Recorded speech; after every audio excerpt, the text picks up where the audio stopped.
Mirë se erdhët të dashur ujor në Letra Trofejnë, jam Diana dhe do bëj leximin e juaj të radhës. Para se të filloj, dua t'ju tregoj për një zakon timin.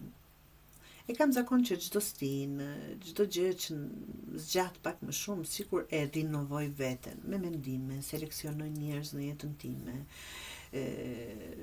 gjëra, situata, zakone që janë krijuar të këqija,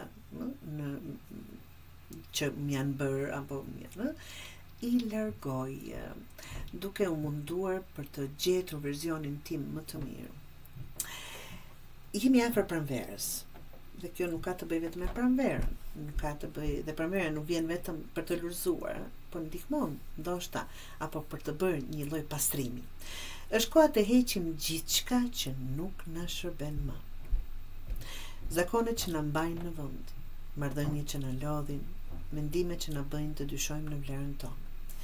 Jo çdo gjë që kemi mbajtur deri sot të dashur jor duhet ta marrim me vete se s'bën më tej. Disa gjëra nuk janë kujtime, janë pengesë, janë barë, janë shqetësim. Pranvera apo çdo stinë, çdo fillim i ri na kërkon të jemi të sinqert me veten. Çfarë po na ndalon të ecim para? Çfarë po e shtym nga frika se si do dalim, do gabojmë, çfarë do ndodh, çfarë po mbajmë vetëm nga zakoni që jemi mësuar dhe kështu e lëm. Tani është momenti të vendosim qëllime të qarta. Jo për të dukur absolutisht për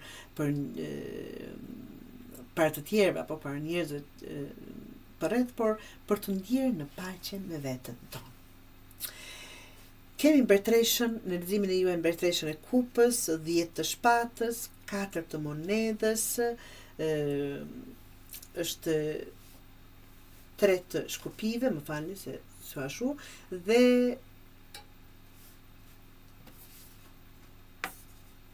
3 të monedhës. Kjo është rezultati të dashur ujor. Ku është ujori tani? Mbretëresha e kupës, emocionalisht i pjekur, tregon apo e pjekur, por edhe shumë i ndihshëm. E kupton veten dhe të tjerët. Ke empati, por shpesh i merr gjërat mbi veten më shumë se ç'duhet ujori. Realiteti thotë që zemrën e madhe kufi jo gjithmonë të qartë nga ana juaj. Çfarë po të pengon ujori? 10 të shpatës. Po të pengon një mbyllje dhimbshme nga e kaluara. Diçka ka përfunduar rënd dhe ka lënë shenja tek ty. Edhe pse është e mbyllur, ti ende mban mendjen aty. Pengesa më e madhe është plagë e vjetër që nuk po e lë të kaluarën të rri aty ku e ka dhe vendin, në të kaluarën. Çfarë duhet të largoni ujor? Të largoni këtë kapjen emocionale. Mbajtja fort pas ndjenjave, gjërave që kanë ndodhur, njerëzve apo situatave nga frika për të mos mbetur poshtë, për të mos mbetur vetëm.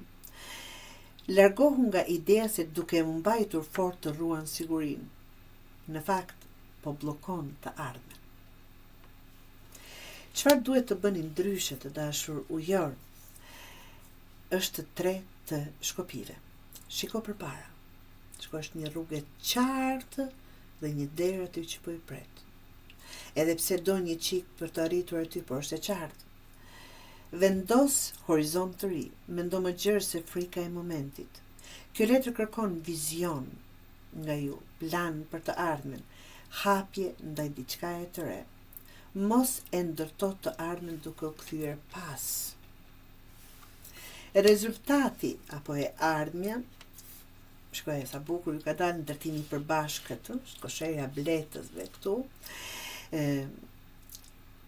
bashkëpunim, diçka e re që krijohet me njerëzit e duhur në mënyrë praktike.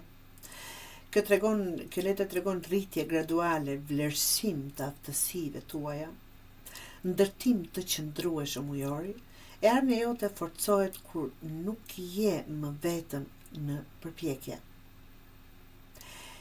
Mesazhi final, ta quaj ashtu, në gjithë leximin e juaj në përgjithësi thotë largo dhimbjen e kaluar, apo çfarëdo lloj gjëje që është dhe ka ngelur në të kaluarën, kapjen emocionale tuajën, frikën nga boshllëku.